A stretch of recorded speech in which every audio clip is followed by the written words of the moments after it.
I got a question about the difference between a tubal ligation and a salpingectomy, and so I wanted to clarify it. So I'll say historically we call it tubes tying or a tubal ligation, but honestly that's not like we're going in and tying your tubes. We're either removing them, taking a segment off of them, or placing clips or bands on them. But I specifically want to talk about the difference between an actual ligation, which means a segment of your tube is being removed at least 3 centimeters, versus a salpingectomy, which means that we're removing the entirety of your fallopian tube.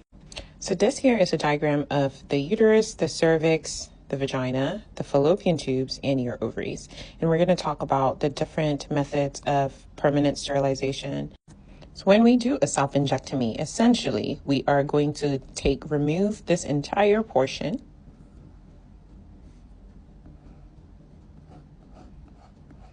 of the fallopian tube on both sides. We're removing the entire thing.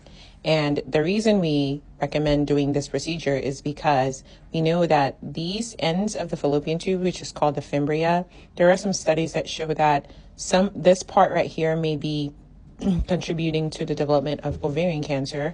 And so by removing the entire fallopian tube, including the fimbria, you're reducing your lifetime risk of ovarian cancer.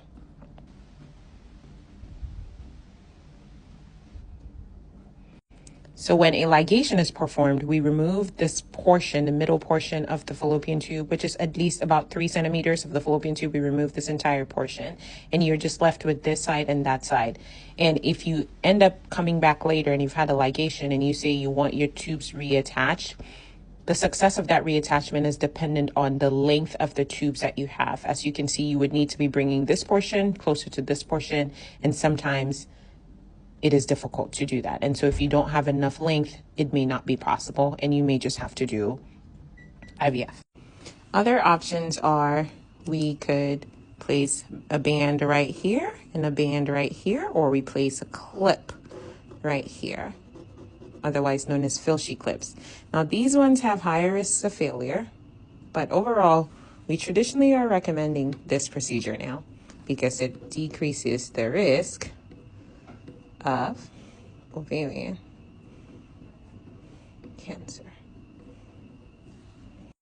There are overall low risks of a tubal ectopic pregnancy with a ligation, especially if like a significant portion of the fallopian tube was removed.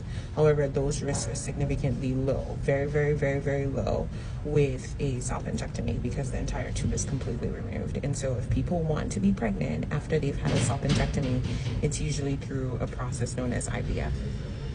Are consented for a tubal ligation, we technically are not necessarily performing a tubal ligation. We will talk to you about the recommendations and the fact that we're going to do a salpingectomy. I hope this helps. Let me know if you have any questions.